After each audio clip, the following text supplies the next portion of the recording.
you sold 82,000 tickets for a one-off show. And then the show you did in Chicago 2 nights ago didn't even bring in 5,000. Really? Shut the up.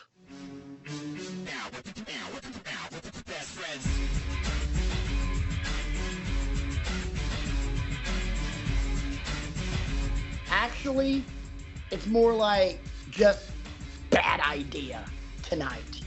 Welcome to Wrestling with Egos, an episode that I promise you will be filled with plenty of bad ideas, and not a single one of them will actually, no, that's probably very not true. But the statement I was going to make is not a single one of these will come from the minds of the three of us. But if you've been watching this show, yes, somebody will have a bad idea on this show. It's what we do.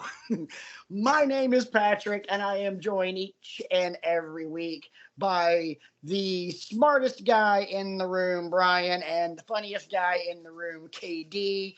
Brian, much like Mr. Kata, Mr. Kata, welcome back. Thank you very much. I need to start off this week by giving you both some kudos for a wonderful episode last week, where you broke down the show in London All Out, All In, and then, but you started off the episode by eulogizing Bray Wyatt, and I will very briefly just add my 2 cents in. And you probably alluded this in some form or fashion last week, but we did for several shows in a row on Wrestling with Egos break down the Firefly Funhouse. And Patrick, for weeks and weeks and weeks, I would just say, you know what, gang, I don't get it. I don't understand. This isn't my cup of tea. This isn't, I don't understand. And you all kept telling me, just wait. And then there was that one night about a month and a half into it, I think, where I was either watching a SmackDown as it was happening, or I was watching, on demand. And I started texting you, Patrick, in all caps, like, oh my God, what is he saying? What are the ramifications of this? Because it finally clicked. And you mean like it's probably going towards the Fiend as well? No, yep. Just I understood oh, you were starting to get he it. Was saying and unpacking the messages behind it and what it meant for whoever he was feuding with at the time and stuff like that. I forget who it was, but he's not for everybody, and that's okay. If he's not your cup of tea, that's fine, but you have to have an open mind to let him in and figure out what he's talking about, figure out what his motivations are, and that's, I think, the paradox and the challenge of Wyndham Rotunda. He's not for everybody. Yeah. It's fine. But I'm still very much saddened and in shock that we no longer have him. Yeah. I found myself rewatching some vignettes and some early stuff and some more recent stuff, and just trying to savor it a little bit more. I did the same over the last week. I watched the entire Firefly Funhouse twice. I watched the now infamous from NXT, and we talked about it on the show last week, the Man in the Woods promo, which go back and watch it. He's describing the Fiend. Yeah. 5 years before that shit actually happened.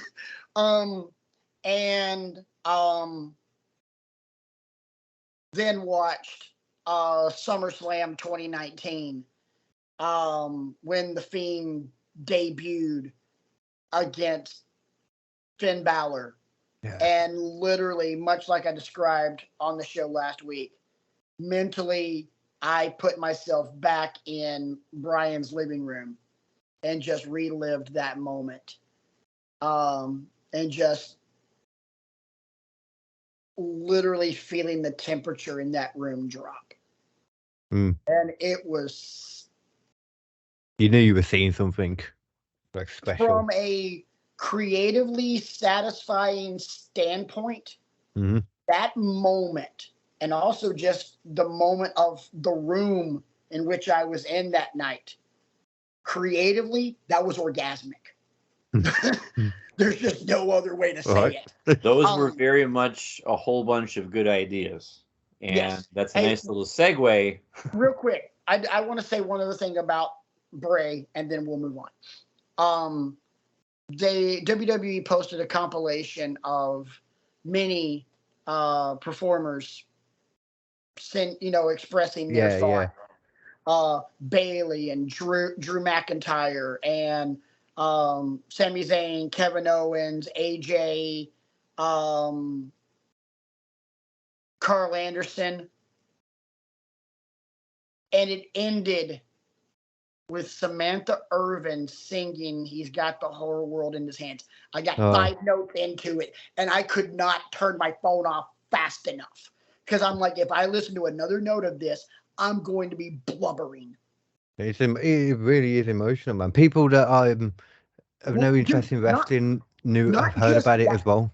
Not just that, but oh my God, that woman can sing. Oh yeah. She is a showstopper. I love how she just gets recorded randomly, like doing people's things, and they keep going viral. Those videos do. Because she gets, even sitting in her chair, she's just so expressive. Yeah, she's into it, man. She loves it. She loves what she does. And you know what? There's a reason that she's one of the best in the business. Yeah, man. No. I've heard people say before that it's a bad idea, like having female ring announcers, but I highly disagree. I think it's a very good idea, and I think a lot of the time they've ended up being better, the female voices, the ranges, than a lot of the men's. So it honestly and truly, I couldn't care less the gender of the ring announcer. What I care about is if you can reach through your mic and grab me. Yeah. Which some of them do and some of them don't. Yeah, I mean, and give you great, just because you're loud and you have a lot of bass in your voice, male or female, doesn't necessarily mean that you're great at ring announcing. Mm-hmm. I'll give you good idea, bad idea. Keep in mind, boys and girls, tonight we are focusing on the bad ideas. So from a ring announcer standpoint, we're not going to be focusing on the good idea, namely the Bruce Buffer of ideas. We would be focusing on his mutant lame ass brother. Oh, I'm sorry, Michael Buffer, good idea. Bruce Buffer, his mutant lame ass brother in the UFC, horrible idea. Oh, that explains it. I've always been confused because I was like, this can't be the same person. Because this guy in the UFC is getting so overly excitable announcing these people. I've never seen somebody get so close to fighters or screaming at them. He is such. He needs to calm down. Yeah, he's such a tool. And that is an example of bad idea. And tonight, that's what we're going to talk about. We were literally in our group chat earlier today. So what the piss are we going to talk? I literally asked the question, what the piss are we going to talk about tonight? KD fires off an idea. Brian fires off an idea. And then all of a sudden it hit me. I'm like, why don't we just talk about bad ideas in wrestling? And we were like, nah, you can't fill a whole episode with that. What are you talking about? Oh, we bad ideas in wrestling. And then Brian responds with, that could be fun. And then I respond with, we can have fun with that. I fixed it for you. But tonight it is all about the bad ideas in the history of professional wrestling, because trust me, boys and girls, there have been plenty of them. And in this cornucopia of madness, we are going to talk about them. And I would like to start. I got 3 words for you. Brawl for all. Number 4. On my things, I put honorable mentions at the top for the obvious ones. Brawl for all, straight away first. Okay, we have seen there's been a Dark Side of the Ring episode of this, and I'm not even going to mention the person's name that came up with the idea because he's like, a pimple on the ass of professional wrestling. Oh, he's all right, bro. I don't mind him too much, bro. Actually, don't mind him too much, bro. Knock it off. he Knock could, it off, I think bro. people give him too much. People don't give him his flowers for the Attitude Era, because that was like so many people's, like favorite era, and that was his era. In all fairness, Right, I'm all drinking cherry coke. It's random. Here's why. Cheers. Let's throw over you. Here's why Brawl for All was a bad idea. I get that you want to get eyes on your product by, pretending, quote unquote, that your wrestlers can actually box. Mm-hmm. But there's a reason that boxing is considered a bit more of a legitimate sport. Or at that point, anyway, a bit more of a legitimate sport than pro wrestling. I still say now. And the notion that you could take people like, Bart Gunn and Dr. Death, Steve Williams, and I'm trying to think of some of the other people that were involved in it. Bradshaw, JBL. Godfather, Hardcore Holly. Right. Oh, we'll just put some gloves on you and it'll be fine. Just go out and they'll be there able to determine who will be the winner as well somehow, because they were sure Dr. Death was going to win, weren't they? Oh yeah, that was the whole point. It was supposed to be a vehicle for Dr. Death to win, and then Dr. Death would work a program with Stone Cold Steve Austin. And for JBL to get knocked out, that was a big part of it too, apparently. Yes, that was the other thing. Is Vince Russo wanted to see JBL get his ass kicked. Well, he got it. Well, he got that. Yeah, which I think we can all appreciate, though. See, here's my thing. It's a bad idea when you have people legitimately getting hurt, when you have people who pretty much had their careers more or less ended, namely in the case of Dr. Death Steve Williams. His career wasn't over, but his career pretty much died at the left hand of Bart Gunn. Yeah. And it's such a bad idea that we're so mad that so mad at the guy that actually won the thing. We're gonna punish him by putting him in the ring with fucking Butterbean, an actual professional boxer. One of the strongest boxer and a guy that was a tough man legend, and we're gonna have a legitimate boxing match at WrestleMania.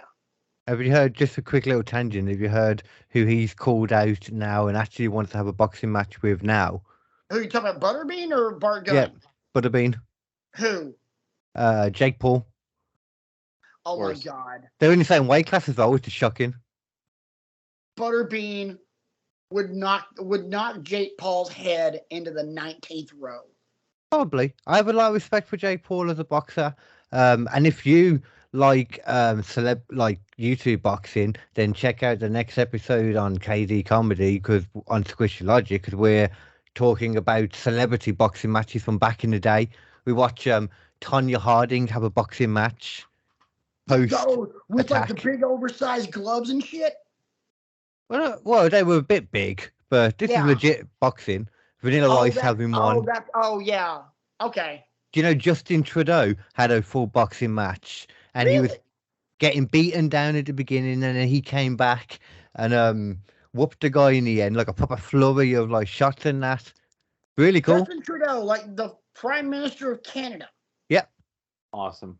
And so in the middle of it, my key phrase from it was, if you can't defend yourself, how are you going to defend the country? Or something like that. But go over and watch it. It was fun. He ain't wrong. But yeah, dude, Brawl for All, I remember watching that and just literally thinking, the hell is this? Even myself at the time, because I was quite young, and I was watching it thinking, this is not normal. No, I remember watching it with my buddies and just like, dude, this is bad. I mean, I get what they're trying to do here, but this is bad. It was entertaining, but for all the wrong reasons. And then we get to WrestleMania, and I will never forget it being over my buddy John's grandfather's house, because he had the descrambler box, so we watched all the pay-per-views for free, including the Skinamax movies. Tut. Yeah, man. But I remember looking at Matt and John and Mike and Shane and just going, you guys do realize Bart Gunn's about to die, right? Oh, no. They're, they probably got this worked, blah, blah, blah, blah. Like, no, hell, that ain't worked. It wasn't even that long, was it, from what I remember? Like, Bart Gunn it was barely a minute. Yeah.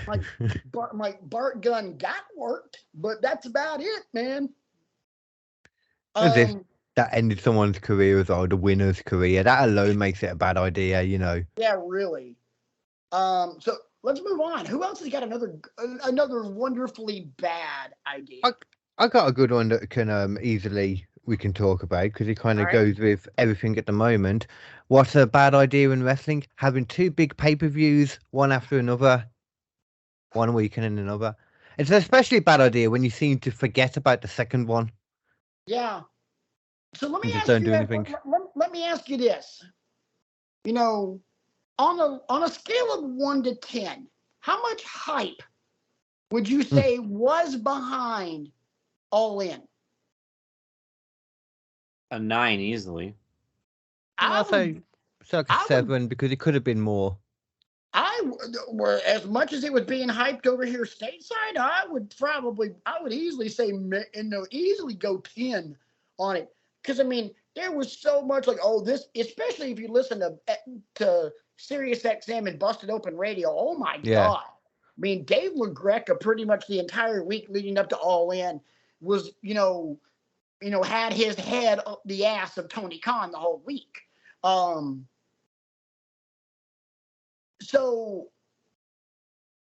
all that hype, you may or may not have bought the pay-per-view, but you cared, right? Yeah. Yes, they gave you plenty of things to care about. They gave you 100%. They gave you Omega and Ospreay. They gave you Jericho and Ospreay. Oh, sorry, Jericho Ospreay. They gave you great match. MJF. I remember some of the other matches. They gave you the Golden Elite versus who was it against? Oh God, who was it against now?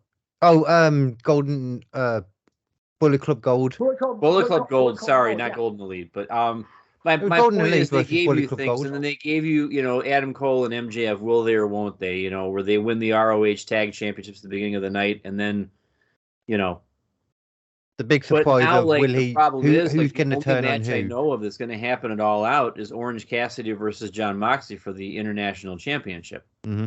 That's the only one, and then Omega Takeshita in a singles match. Yeah. Beyond that, I don't know what else is happening. So let me ask you this. Do you even remotely give a shit about All Out? I do from the standpoint of I want to see how they advance the storylines, but it's a bad idea to put two of your tentpole pay-per-views so close together, because the other one doesn't have the chance to breathe. You could do it really well if you were there's so many ways they could do it well, like selling the two pay-per-views as a bundle, first of all, would make everything a lot better. And another horrible idea was the fact that they did not announce a full card for All Out. They're like, okay, we're gonna have All In, and it's got all of this, and then next week's All Out. Yeah. So who's on? Right. Who's wrestling it All Out? Mm-hmm. They could have set up somebody to take on the AW World Champion, whoever won thingy, Yep.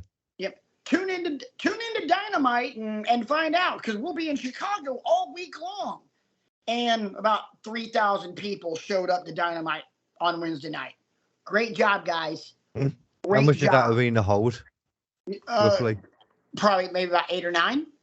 Mm-hmm. I can't wait for the photos on the other side then. Yeah, okay, yeah, cool. 82,000 people at Wembley, 3,000 people on your very next show. Guys, it's called the follow-up. You know, it's really cool if you can hit a really good straight right. But if that's the only punch you land, you're going to get your ass kicked. Be interesting to see how many they've got for All Out itself. Could you imagine more people if they were looking at, you know, going to see All Out or Dynamite, so they were only going to go to one or the other? You'd imagine more people would go to All Out. Yeah. I'd have thought. I mean, I'm curious to see what kind of turnout they have for this Sunday. Do you know if it's not a full house, then there's going to be some questions asked. Do you know what they've said now is going to be the Ring of Honor tag title match with Better Than You Baby defending against? No. Dark Order. Not like, you know, what are they called? The ones that Roderick Strong are chilling with now. Mike Bennett and the other guy, their name. The Kingdom.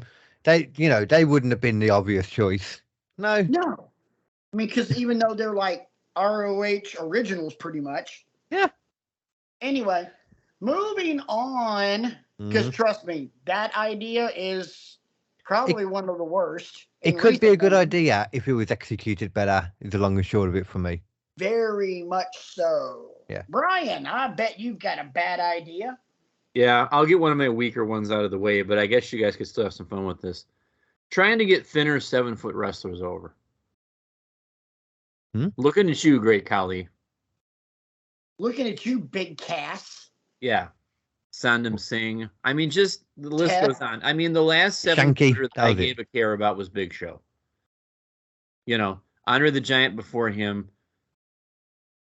General Giant, I get that you want, there's still the carnival aspect of this, that it takes all shapes and sizes to have a promotion and all that. And wow, how is he going to be thrown over the top rope in the Battle Royal and all that kind of stuff? But it's just not a good idea because of the body type and the lack of flexibility and the lack of coordination, and in some cases the lack of the ability to talk coherently. And you know, it's not enough being a big guy. You need to have that athleticness as well. Right. And here's my thing. Which all props to Big Show. Even when he was at his largest, he was still more athletic than some of these other people they've trotted out there in recent years. And Show also got himself in a great shape at the end.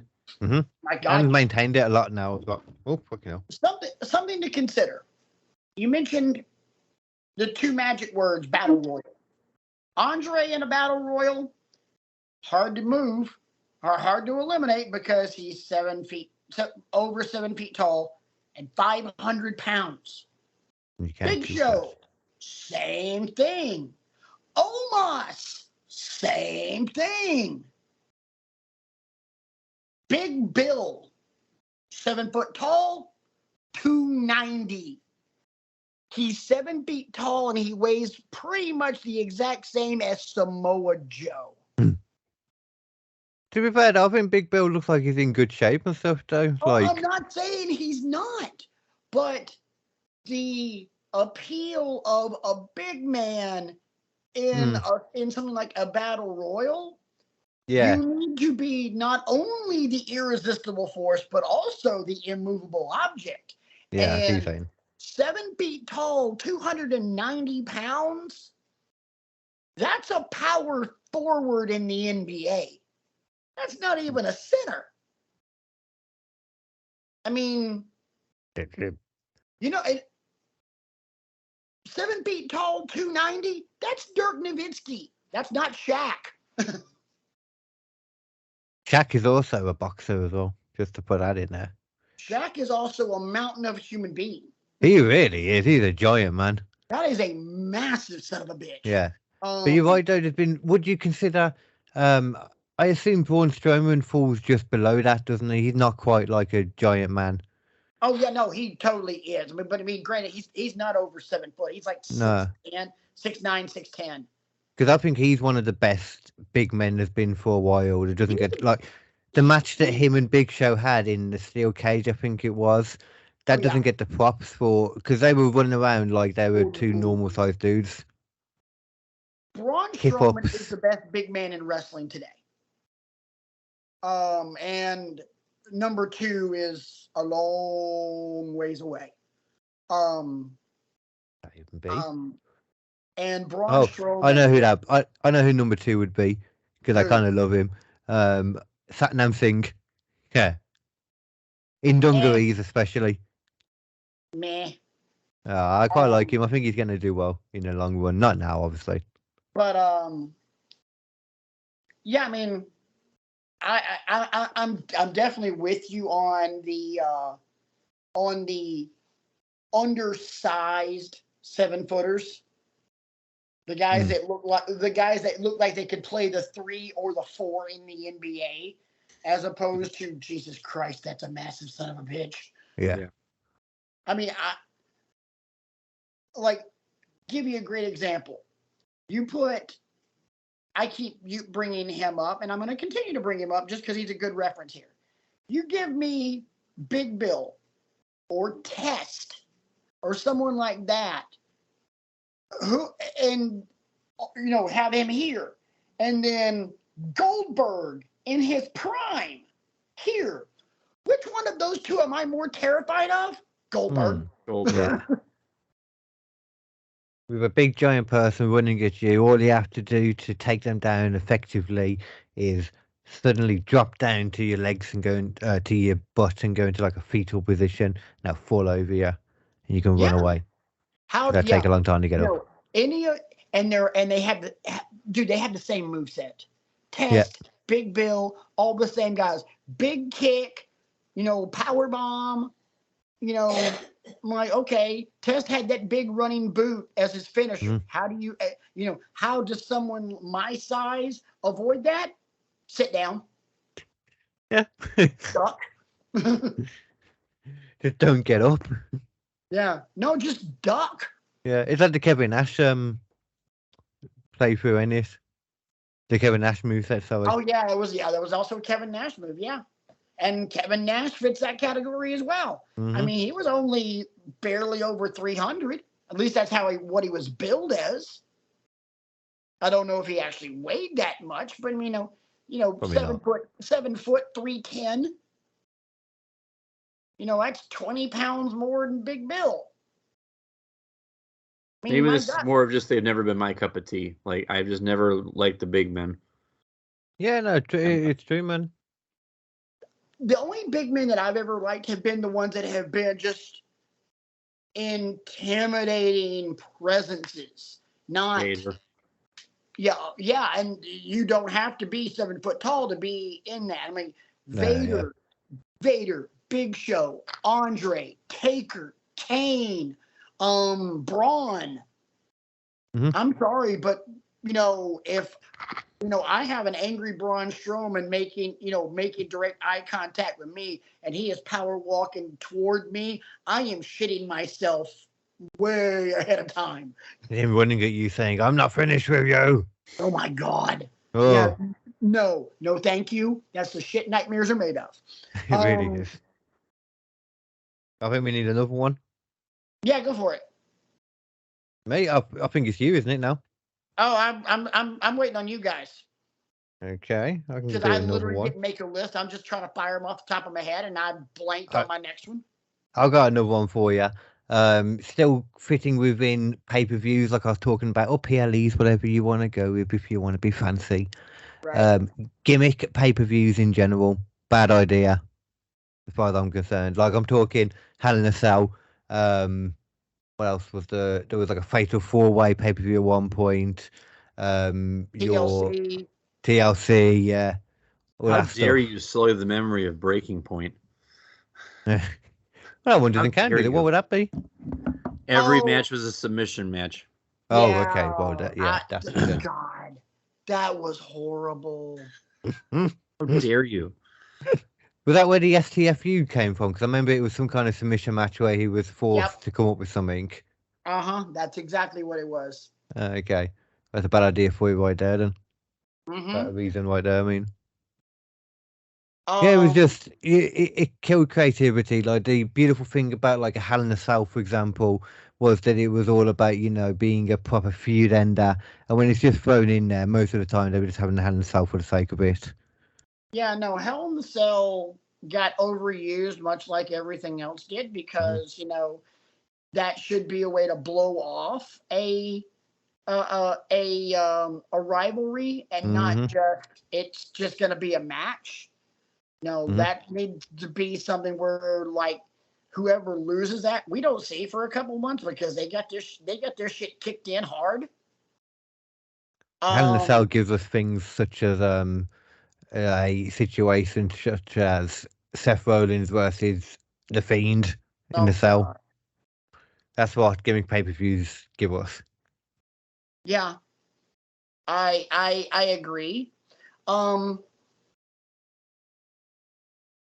I also think that stipulation didn't do any favors to Charlotte and Sasha Banks that one year, because I think they kind of underwhelmed from the pressure of being the first women to ever be in Hell in a Cell and headline a pay-per-view. I mean, I remember being disappointed by that match, and really it was an unfair situation to put them in.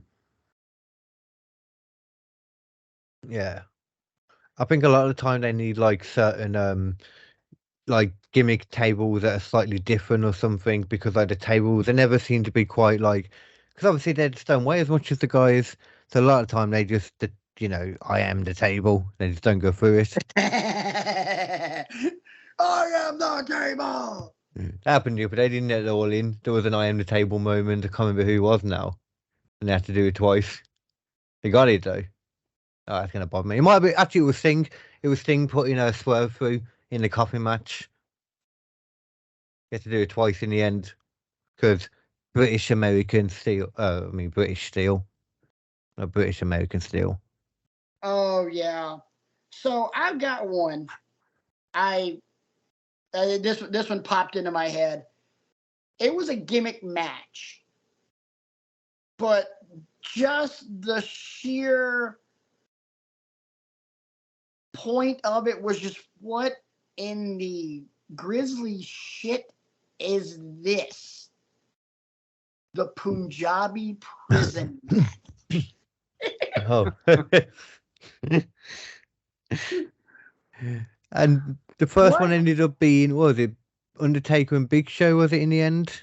Well, one of them was Batista. One was supposed to be Khali and Taker, and it ended up being Khali and Batista. Oh, okay. Big Show was in one that did not have the Great Khali in it. And then there was Randy Orton and Jinder for the title, and then the Great Khali got involved. Yeah. I'm not going to lie, you know what? I don't hate the Punjabi prison. They're just normally booked badly, but I like weird concepts in matches sometimes. No. You need to be able to see your weird concept, and that's the problem. You can't see it. That is an issue. I'm not going to debate you on that. When you say, like, how do you mean exactly? Like, literally, you can't see it. Visually. Like the thickness of the bamboo and everything like that. And then you got the gate shutting every 60 seconds or whatever. And no, you can't get out now. And it's too convoluted. And it is very convoluted. I like convoluted in wrestling. I don't know why. That's not the most convoluted gimmick match in wrestling history. Oh, no, far from it. That distinction belongs to TNA. Definitely. And a Royal. Yeah. No, not the Reverse Battle Royal. There is one thing more King of the Mountain. King of the Mountain. The King of the Mountain. I don't know if that was Jeff Jarrett or if that was Dixie Carter or if that was Vince Russo, but whoever thought of that shit there is no way they could have passed any sort of workplace-related drug test. I think they all came up with an idea for something, and they thought, okay, you know what, we'll just use them all. That's probably not far from the truth. I can't even remember. Can you remember the concept or remind me? Because I can't even remember it fully. I'm looking it up. Cool. Okay. Oh God. Oh yeah. B's gonna beat me to it. So go right ahead. If I'm not mistaken, it's obviously it's a multi-man match, and the object is to take the world title and hook it on the hook by using the ladder, but you're only allowed to do that if you get a pinfall on somebody, I think. There's a shark cage as well, isn't there? The match start out as quote-unquote ineligible to win. In order to become quote-unquote eligible, a wrestler must score a pinfall or submission on an opponent. Everybody with me so far? Okay, great. Mm-hmm. The opponent who submits or is pinned is forced to spend 2 minutes in the penalty box cage. Yeah. More than one wrestler can be in the cage. This often results in wrestlers fighting inside the cage or forming some sort of alliance. Once quote-unquote eligible, the wrestler may win the match by retrieving the match's prize, usually a championship belt, and hanging it on the hook suspended above the ring with the aid of ladders stationed outside the ring. An official maintains possession of the belt and circles the ring, staying out of the action as much as possible. When a wrestler wishes to hang the belt, he must retrieve it from the official. Once the belt is in play, any other wrestler who is eligible may attempt to steal the belt and hang it. That's crazy. Once the belt has been dropped and no wrestler is attempting to hang it, a referee returns the belt to the official. These modified rules make the King of the Mountain match essentially a reverse ladder match, as competitors attempt to hang the belt instead of retrieving it. Yeah. Ah. And once you've pinned them, then you're eligible for the rest of the match. It's not like a time limit. Yes. Once you score a pinfall or submission, you are eligible throughout the rest of the match. Seems pretty straightforward to me. Yeah. I'm not going to lie. I still appreciate convoluted. Like, at least they're trying something, Look, I can appreciate convoluted too, but there's a different. But I can't appreciate it when convoluted is in a headlong, like a head-on collision. It's stupid. What are you talking about? That never happens in wrestling. I'll give you an idea, an example of when it does happen, because this is stupid for days. I hate cross-promotional Italians. I'm looking at you, RoboCop, Cinnamon Toast Crunch, Mountain Dew Pitch Black match. I thought you said cross-promotional Italians then. I was like, what? Tie-ins. Cross-promotional Italians. KD, that is the name of this episode. Cross-promotional Italians. Okay. I'm kidding. No. Good idea, bad idea. Hey, yeah. Cross-promotional Italians, yes. Like FBI in ECW. So might have been a good beginning moment. So, real quick, how many of the original set of FBI, how many of them were actually Italian? There were 5 of them. How many? I'm gonna go with 1. Yeah. Little Guido. Yeah, Italian American as well. There was J.T. Smith, a black guy. There was 4. There was J.T. Smith, a black guy. There was Little Guido, Italian. There was Tommy Rich, redneck. And there was Tracy Smothers, redneck. There was a big bold dude as well, and Vito or something like that. Oh, yeah, but he wasn't part of the original group. Oh, I'm talking about the WWE version. No, I'm talking about like ECW. Yeah. I mean, I get why you do the cross-promotional stuff, because you want to get more eyes on your product, but... They're all stupid. They are really. Like Leatherface recently in it. I mean, oh my God, the Leatherface when Jesus God. What the was that? The whole match. How did you feel about that then? Moving on. Brian, no, I want to know how Brian felt about that, considering he brought this up. To be fair, I missed that episode. You'll have to tell me what episode it was so I can go back, because I remember you guys talking about it, and that was one of those segments where I just didn't say anything because I didn't have anything to contribute, because I didn't see it. I mean, I heard of it, and I heard you guys like raking it over the coals, so it's not worth revisiting right now. And it's not worth revisiting ever, because guess what? That will be minutes of your life you will never get back. See, those kind of ones are just like, for like a segment and done. I'm okay with them, a bit of silliness, like whatever. apparently in Mexico they have like a lot of superheroes and Marvel people or like Power Rangers having matches. So I don't know how that works, but I can't really say. The same as you, I haven't seen it. But when it goes on longer, it's when it's more of an issue for me. Like perfect example with the Kiss Demon in WCW. I didn't see that personally myself either. I watched bits back, but have you seen Patrick it? lived through it. Okay, yeah. Tell us all about it, Patrick.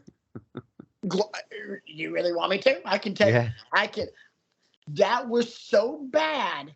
I can literally tell you where I was, who I was with, and the reaction. This is when he had his match? No, this was when they did the Kiss concert and they debuted the Demon. Okay. So Kiss is playing God of Thunder. Good song. I'm not a big Kiss fan, but God of Thunder's They bring, during the song, they raise this big coffin. It opens up, and there is Dale Torborg as the Demon. Dale Torborg, we all know him, of course. Yes. I am at my friend Matt's house because I famously described the setup that we had over at Matt's house with the cable splitter and the two TVs watching Raw and SmackDown simultaneously. Back in the day, yo. We got yelled at by Matt's grandmother because me, Matt, Mike, and Shane all collectively at the exact same time yelled out, and I quote, "What the fuck is this?" That's that right. Yeah. Right. Was it reminiscent? Was it at all reminiscent of Chris Jericho singing "Fozzy" on the way to the ring at All In? No, honestly, that was cooler. Okay, go after that. Okay. This was the crowd was dead. The crowd, honestly, I remember watching it. It felt like the crowd was going, "The fuck is this?" And I'm sure if you watch it back now, it doesn't sound like that though. Oh no, you can totally go back on Peacock or WWE Network and watch it back, and it totally sounds like crickets. Oh, still, you'd imagine they'd have put like fake noise in or something. Oh no, they did. It's WCW. You think WWE is going to do anything to make that sound good? Hell no. Well, they own it now, though, don't they? So. Yeah, but no, it was crickets, and wow. it was so bad, and that's how they ended Nitro that night. Oh wow. That's how they ended Nitro. 20 minutes of Nitro. We were constant. Everybody drive home safe. How did they even debut him? Did he come down and do anything? Did he attack anyone? Just stood there. He came out of the coffin and a bunch of pyro went off, and he's just. I bet the guy playing him was all thought like, this is my big break, He was like, this is the damn patient. You do realize after WCW folded, he ended up working for a Major League Baseball team as a strength and conditioning coach. Okay. You knew that, right, B? He worked for the Marlins. Did not know that. He worked for the Marlins. Well, I bet he hated it when they realized he was a Kiss Demon. Because at some point they realized. Oh no, they knew it right off they knew it right off the rip, because apparently, like shortly into his tenure as a strength and conditioning coach for the Florida Marlins, because this was during the last of the two runs that the Marlins made to win the World Series. Well, it was maybe 2001, 2002, somewhere around there. Can I just point out, it's very hard. It's very strange calling it a World Series when it's only in America. Very strange thing. Let's move on, because right now that's actually a really hot button discussion in America. Because a couple of track and field athletes are saying that right now, and they're getting pretty much just ripped apart on social media. Let's Really? move on because I'm a baseball junkie and I don't want to have this conversation. I didn't know it was a serious thing, more than anything. It's turned into a very unnecessary thing. Yeah, that seems very unnecessary. What for track and field people got to do with baseball anyway, Literally the same thing that you just said. Why is it a world championship? Anyway. Yeah, why is it a World Series? The thing that most people would say is a little off-the-cuff joke and move on straight away, Well, no, I mean, now there's a legitimate argument about it now. Yeah, anyway, that's silly. But Dale Torborg gets into an argument or some sort of altercation with another player during a workout session, and that made sports news. And I remember Jim Rome on his radio show going, how in the hell are you going to piss off a guy who used to be known as the Demon? Fair. No, so it was known right off the rip that the strength and conditioning coach for the Marlins was the Demon. To be fair, man, they chose him because he obviously had like the body for. I remember him being like ripped and stuff, He was a freaking horse. In the interest of time, I'll give you my last one because a couple of other ones I have are weak sauce, and I'm not going to even bother with them. All right. The most recent additions to the WWE brand split. From the standpoint of if you're going to make parameters and not adhere to them, what's the point? Yeah. In the beginning, I get why they had the brand split because you had two distinct shows. You wanted to get all these people over, like the SmackDown 6 and all that kind of stuff.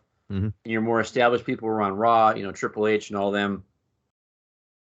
But like the late 2010s, early 2020s, when you do the brand split, like you'd have a draft and then 2 months later, like, oh, I'm showing up on Raw now because I got an exemption. And it's just, it was too convoluted, too hard to follow. I call that a bad idea. Yeah, like even this year, like straight away, like weeks later, people were just going all over the place again. So you ready for my big one? Sure. God, that's a phrase that Patrick said to a few people in his time. Oh, plenty of times. And guess what? Always lives up to expectation, too. Oh, yeah, totally. Yeah. I always play it down because that way they're not expecting much. Oh, yeah. Oh. Always lives up to the hype. I love Brian's face there. Just go ask your mom. What? Anyway, I think for me in wrestling, now don't get me wrong, some of these cross-promotional stuff like RoboCop and stuff like that, those are all really, really, really bad ideas. But I think this one is the absolute worst idea in the history of the business. WrestleMania 17. Let's turn Stone Cold heel. Oh. The hell are you thinking? I mean, I agree it was a bad idea doing it at Mania. I want to point out one thing. It was such a bad idea. The fans never once booed him. Never. Even the Raw after Mania, they didn't boo him. You can tell how passionate you feel about it. The fans. So, a couple of weeks ago, we were talking about audibles and, audibles and, the Yes Movement. And, okay, WWE has to pivot because all of these fans want to see Daniel Bryan win the world title. This was the exact opposite. This wasn't even the accidental double turn at WrestleMania 18 with Hogan and Rock. This was, hey, this guy's a bad guy. No, he's not. No. To be fair, though, can we not agree that all in all, in the end, though, he or Austin gave us some great moments. Oh, my God. Kumbaya. Jesus. Yeah. By the way, Kumbaya, when he sang Kumbaya on that SmackDown, that was Birmingham, Alabama. I was there. Ah. Yeah. But it's literally, and Brian, you might get KD, you might be a little young for this reference. Brian, this was right in our wheelhouse. Remember Ren and Stimpy? Oh, Yeah. you're about Ren and Stimpy. I love Ren and Stimpy. Remember the horse character that would go, "No, sir, I don't like it." That was literally the fans when they tried to turn Austin heel at WrestleMania 17. Yeah, No, sir, it was a I don't bad like it. time. I only disagree with this from the standpoint I've heard Austin and other people talk about why they did it. Yes, it is a great idea. But in it blew theory. up in their face. Yeah, you know, on paper, yes, it's a great idea, but then what was it? Consumers rejected it wholeheartedly. What was the apparent reason? He wasn't feeling creatively challenged anymore. He was afraid the business was passing him by because he had that time off and all that kind of stuff, you know, because of the, you know, his personal issues and, you know, when they wrote him off TV by being hit by the car and all that kind of stuff, and then all these other people stepped up in his absence, you know, hell, I was the damn WWF in Austin's absence and all that kind of stuff. Do you agree then probably it would have been better to do like maybe a month later a Backlash or something? Maybe it was just the timing was wrong. Nope. Doesn't matter if it would have been WrestleMania. Doesn't matter if it would have been SummerSlam. Wouldn't have mattered if it would have been some random Monday Night Raw in Paducah, Kentucky. I don't think Stone Cold realized how much he was still over with the fans. I think it was just he was in his own head at that point, like a lot of us do get in our own head from time to time, and they just can't see the forest for the trees. And so he thought, okay, the only way that I'm gonna, you know, challenge myself and better myself here is to turn heel and align with Vince. And I think part of the problem too was you didn't have a top babyface to combat. Yeah. You know, because Rock was leaving to go film a movie. You know, Triple H was another heel with him, and they had the 2-man power trip and all that. And then you got a hotshot Undertaker and Kane into the picture, and this is a point in Undertaker's career where he wasn't in the best of health. He said that as much on the Last Ride documentary. Right. And you had, you know, so he can't carry, you know, he can't be that. Mythic. And the only other person you can lean on at this point is Jericho. And they hadn't really elevated Jericho all that well. Or Kurt Angle. Keep in mind, later this year, you know, they turned him heel because later this year, after WrestleMania 17, he beats Rock and Austin on the same night to win the Undisputed title. Right. And did he? I never heard him mention that. That's weird. Oh, I know, right? But like I said, to me, it was Austin and his idea of turning heel was a lot like a rock band who wants to creatively challenge themselves. So they're going to come up with this really weird concept album. And the fans hate it. Why? Because the fan, you know, the artist. They loved what they loved. The artist goes into business for themselves and doesn't read the room. And that's what WWE failed to do on that one, was reading the room. How do you think the fans are going to react to Austin turning heel? Man, I think I think it'll work. Nobody said that. To be fair, though, sometimes I guarantee you that was not a discussion held in any war room whatsoever about how are the fans gonna like Austin as a heel. I guarantee you, because somebody would have had a right enough brain to go, this might not go as well as you think. This might be like a wet fart in church. Yeah, but if Austin wanted it, Vince would go over it, and it's like he was just happy to kind of do what he just wanted to do, what Austin wanted to do. And at the same time, like simple psychology, you know, if he's feeling it that it's a bit say with a character, sometimes like you don't appreciate what you got until it's ripped away from you. So the fans like realized how much they liked Austin, and then they should have read the room and pulled an audible, and it could have made Austin even more popular than he was like a month before, you know, easily. Great idea, a great comparison. But don't do it at Mania though. Yeah, a great comparison. Jim Carrey You know, in the beginning of his career, you know, funny movie after funny movie after funny movie. Ace Ventura, Liar Liar. And then he did The Majestic. Didn't even know that one. And The Majestic just didn't work. And I literally remember a Saturday Night Live skit where it was Sherry O'Terry and whoever both trying to be Regis and Kathy Lee.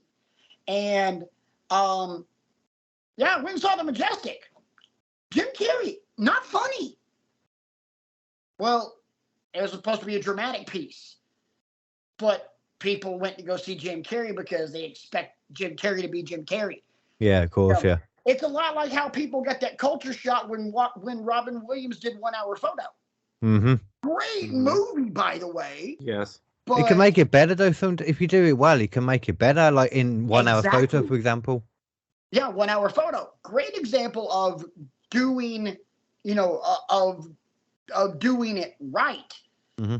Austin turning heel, doing it wrong. And the only way they could save Austin as a heel turn was turn him into a comedic heel.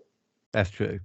And therefore, you get the guitars and Deborah's really crappy chocolate chip cookies and Kurt Angle with his little tiny cowboy hat. Austin got his wish. Are you Betty Crocker? What? And you know what? Oh, that's when what started, yeah. This is another reason I hate the Austin heel turn. One simple word. What? Yeah. Yeah. The what chant. I hated it then. I hate it now. So you know what? It's never gone away. So you know what? In terms of us getting that, not only is it still the worst idea in wrestling, you know what? Austin, Vince, all y'all, right there. Fuck off. Thanks for joining us on Wrestling with Egos on all our podcasting platforms, iHeartRadio, Spotify, Google, Apple, Amazon, and right here on YouTube. Oh boy. I mean, sorry, I burnt myself. Are you okay?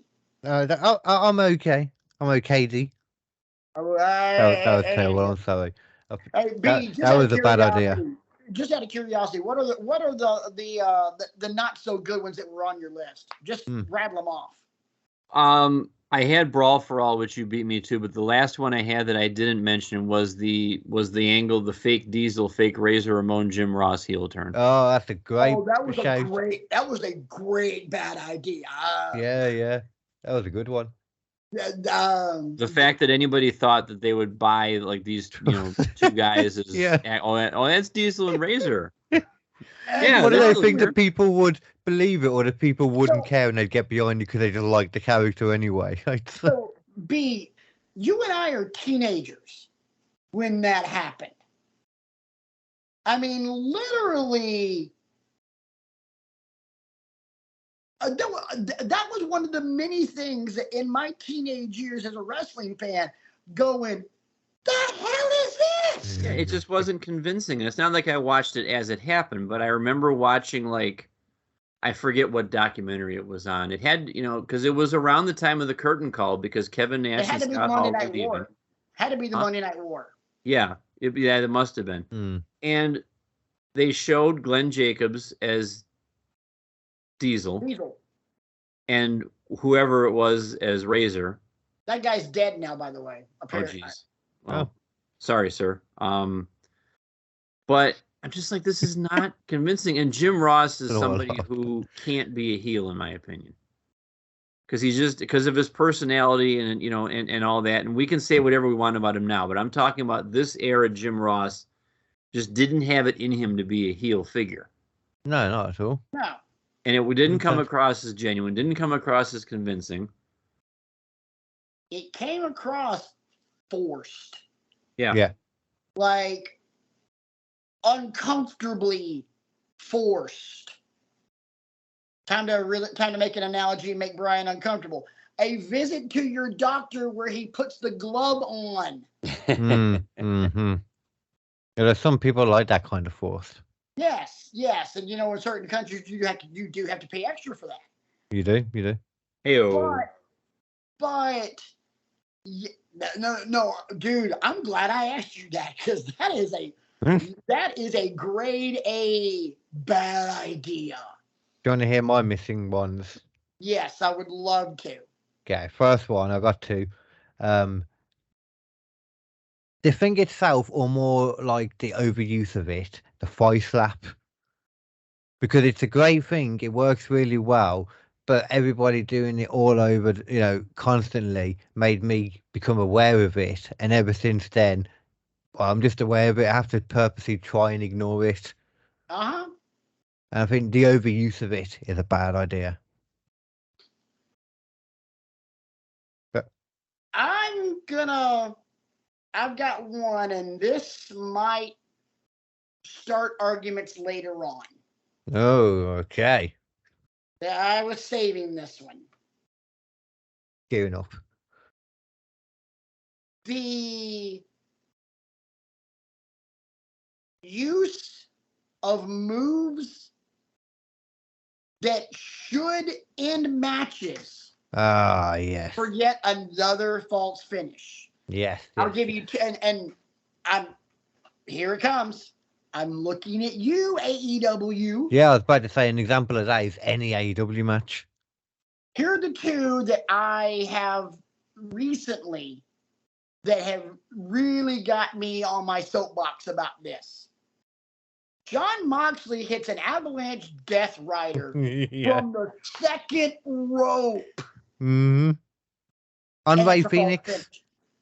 On Phoenix, and it's a false finish. Yep. It kicks out at 2. Yep. Cassidy hits a Canadian Destroyer on Penta, who then gets up, bounces off the ropes, and hits a Destroyer on Cassidy. I mean, that's not a finisher, at least, so I can excuse that. It's more specifically when it's finishes for me that it's an issue. No, for me, it's not. It's moves that are so unique or out there that look and should be and have been billed to be devastating, and they only get 2 counts. Look, I have seen WWE matches where John Cena hits the Attitude Adjustment 150 times, it seems like. And then he gets the son of a bitch up on the second rope and then drills him with that one. And that's a wrap. Yeah. At the very least, you expect an avalanche version of somebody's finisher to be a friggin' match ender. It's like WrestleMania with Charlotte and Rhea. Rhea hits the riptide from the second rope. Well, shit, that's done. Mm-hmm. I mean, even to the point, because if I'm not mistaken, Jessica Carr was the referee for that match. And it was the big, huge, swooping 3 count. 1, 2. I mean, we're talking like no elbow bend in here. It's just boom. But that's the more recent WrestleMania match between them, wasn't it? Yeah, that was 2. Yeah, that was this year's WrestleMania. Yeah. Trying to remember it in my head. But the fact that you have moves that should be the end. I'll modify that a little bit. I get that wrestling evolves and everything like that, but I remember when Jake the Snake Roberts' finisher was a DDT. Yeah. And that was good enough to end a match. And I remember Shawn Michaels using the super kick, Sweet Chin Music, and that was good enough to end a match. And now people start off matches with DDTs and super kicks. Yeah, trust me. But I mean, when you have your moves and then you escalate those moves, and just when you escalate a move like that to say, an avalanche Death Rider. Oh, okay. His finisher is the Death Rider. And now we're going to avalanche that? Yeah. With the amount of false finishes in today's wrestling, at the very least, you expect an avalanche version to be a match ender at least, because to Brian's point, everything's been so overdone already now that a normal finisher, you're going to have many false finishes. It's a lot worse in AEW. You still get it in WWE as well, though, in the big matches. Right. But it's more noticeable now because AEW do that all the time. That was one of my big gripes of AEW straight away when they started, because that's all that's it why was I for me. stopped. That's why I stopped watching, because it's just like, okay, how much more absurd? Look, I have no problem with the suspension of disbelief. If I'm a wrestling fan, that's kind of implied that you suspend disbelief when you're consuming the product, because Especially what you consider what was going on when you guys were teenagers, like you were saying a second ago. So in wrestling, right? I mean, how else do you explain and justify the Undertaker without suspension of disbelief or Kane for that matter? But or the Spirit Squad. What are you talking about? I had to suspend my disbelief quite a bit for those guys. But there's suspension of disbelief, and then there's absurdity. And, like, great example, Walter, Gunther, whatever you want to call him, he finishes with a power bomb. What happens if he ever drags some son of a bitch up to the top rope and power bombs him from there? You break a fool. That's a fool in half. That's game over. Yeah. Sure. But in AEW, that's a 2 count. That's the first 3 minutes of the match. Yeah. They've always done it, man. It's the one real shame.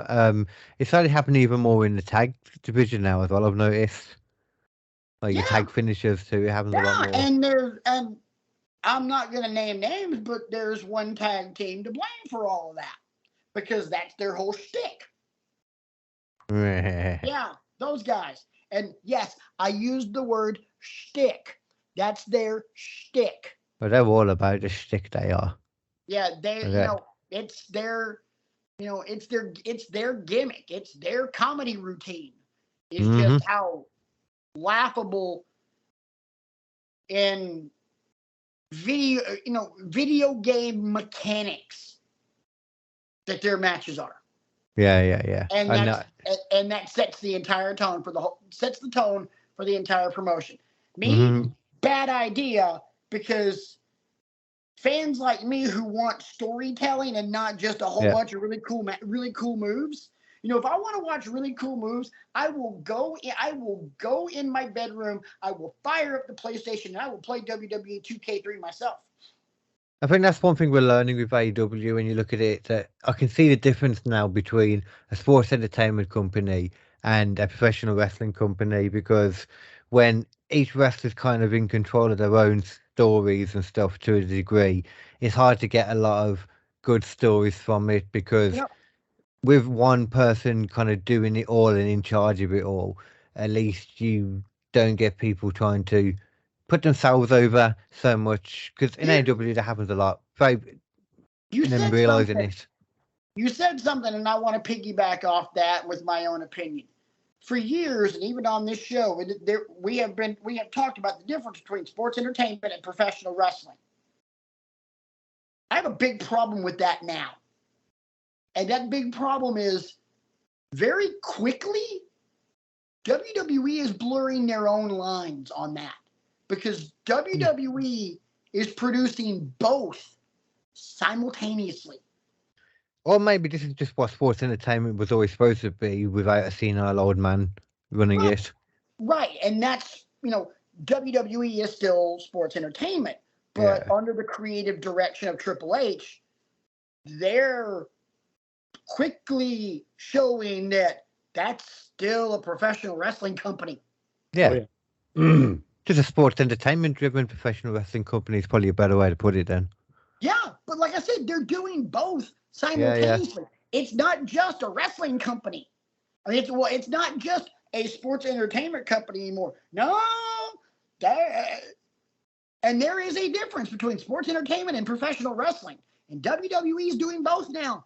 Or maybe it should have always, that's what I'm like as well. It should have always been both. This is what a sports entertainment company really is. Like, they're actually incorporating the sports in it now. What he said. That That seems like a good place to tie a ribbon on this episode of Good Idea, Bad Idea. That's a bad idea. That might be the worst idea ever, is to put a bow on the show. Or kind of bow. Whatever you want to put on it. Maybe a loogie. Halloumi. That's a kind of meat, isn't it? Huh?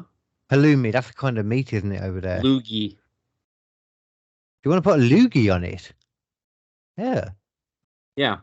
Over here, that means like a spit. That is what that is. Oh, okay, cool. That's where I was headed for. Soggy biscuit is.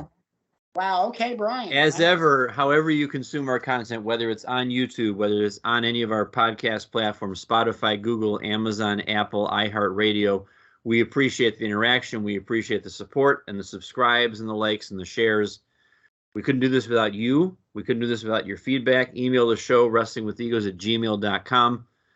Check out KD Comedy. KD Comedy, indeed. We got a lot of random stuff coming out, more podcasts. We got random lighters out there to look out for too. So if you have one of these and you give me £50, I'll give you 40 quid. That's a deal right there. Don't do that. I'm joking. Yeah. Carry on. I was gonna say that sounds like a heist. It might be a little bit of a scam. Who knows? I'm doing the maths, and it's I don't know the conversion rate, but I don't know the conversion rate, but I'm just gonna say that's a bad idea as well. Yeah. Damn it, that would have been a good way to trick people. I mean, lol, haha, funny. Brian, you go. Anyway, programming note: KD and Brian are in next week. I am going to be. It's date night. We'll just put it that way. Yeah, boom chicka wawa, baby. Yeah, man. And then Saturday's date day, because I'm taking a certain 9-year-old to Cedar Point again. God help me. The Point. You got this. Cedar Point amusement. It's an amusement park. Oh, awesome. Okay. Yes, it's like the roller coaster mecca of the entire world. Yeah. You guys do roller coasters better than us. Yeah, and you know who does not do roller coasters? Brian Aloysius Crego. I think we've spoken about this before, actually. Yes, Not my cup of tea. We have. You're a crazy man. Yeah. Anyway, moving right along. Well, they will be back. Giving you guys the wrestling infotainment for next week. Until then, this show has been a really, really good idea, and I'm glad we did it. So for Brian and for KD, I'm Patrick. Thanks for watching Wrestling with Egos. We will see you guys next week, because this is why we love wrestling, and most importantly, follow the buzzards. Wabba-doo buzzards. Let me in. Ah.